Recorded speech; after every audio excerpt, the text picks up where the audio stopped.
The streets of Willow Creek, a small town in the heart of Oregon, were always quiet at night. It was the kind of place where everyone knew everyone, and nothing exciting ever seemed to happen. But that night, something felt wrong. The air was heavy, the streetlights flickered, and the silence wasn't peaceful, it was suffocating. Claire Davis had just returned home from her late-night shift at the diner. She lived alone in a small apartment above a hardware store, a cozy place with old wooden floors that creaked whenever she walked. She liked the quiet. She liked being alone.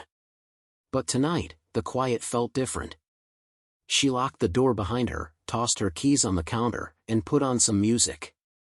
The soft hum of jazz filled the apartment as she curled up on the couch with a book. But then, she heard it, a faint ringing sound. It wasn't her cell phone, which was on silent. It wasn't the music. It sounded like a landline. Claire froze. She didn't own a landline. She followed the sound, heart pounding, until she reached the hallway closet.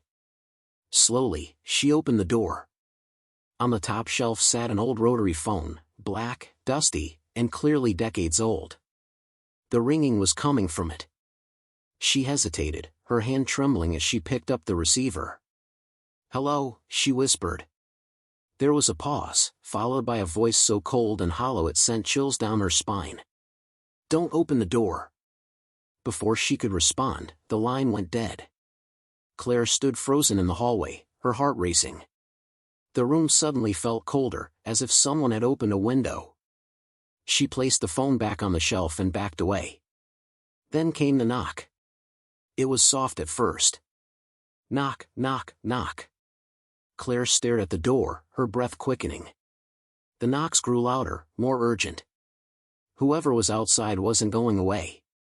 She crept toward the peephole, but when she looked through it, she saw nothing but darkness. "Who is it?" she called out, her voice shaking. No answer. She grabbed her cell phone and dialed 911, but all she heard was static. The call wouldn't connect. Her stomach turned as fear gripped her chest. She glanced at the clock. It was 2:13 a.m. The knock stopped suddenly, and the silence that followed was even more terrifying. Claire backed away from the door and grabbed a kitchen knife. She was shaking so badly that she could barely hold it steady.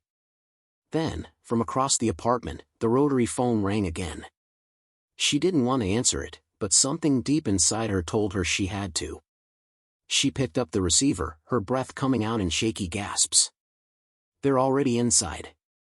Claire's eyes darted around the apartment, scanning every shadow, every corner. She could feel it now, the presence of someone else.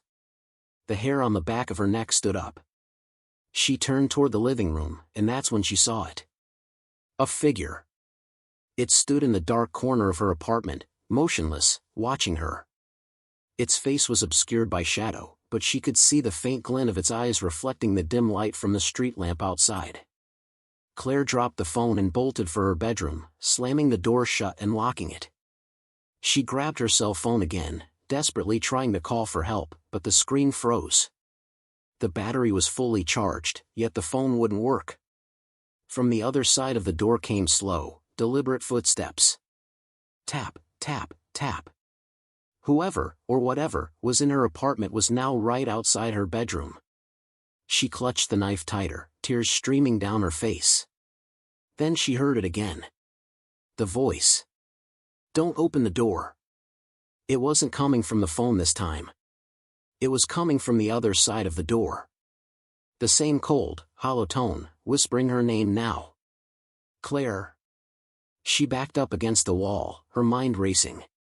She could try to escape through the window, but she was on the 3rd floor. Jumping meant certain injury. Staying meant certain death. The doorknob began to turn slowly.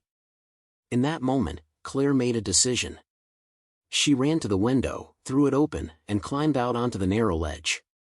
The cold wind whipped against her face as she clung to the side of the building. She looked down, it was a long drop to the empty street below. The door behind her creaked open. She didn't dare look back. The whisper came again, closer now. "Claire, don't look." Her foot slipped, and she screamed, catching herself on the ledge at the last second. She could hear footsteps approaching the window. Her only chance was to jump. She closed her eyes, took a deep breath, and let go. Everything went black. When she opened her eyes, she was lying in a hospital bed. Bright lights blinded her as she struggled to sit up. A nurse rushed over, telling her to stay calm. Claire's body ached all over, but she was alive.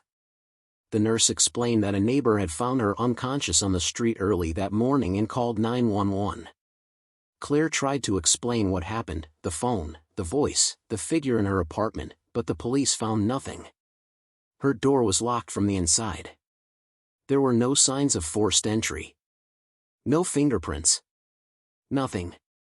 The old rotary phone? Gone. For weeks, Claire couldn't sleep. Every creak, every knock, every shadow in her apartment made her jump. She moved out of Willow Creek and never returned.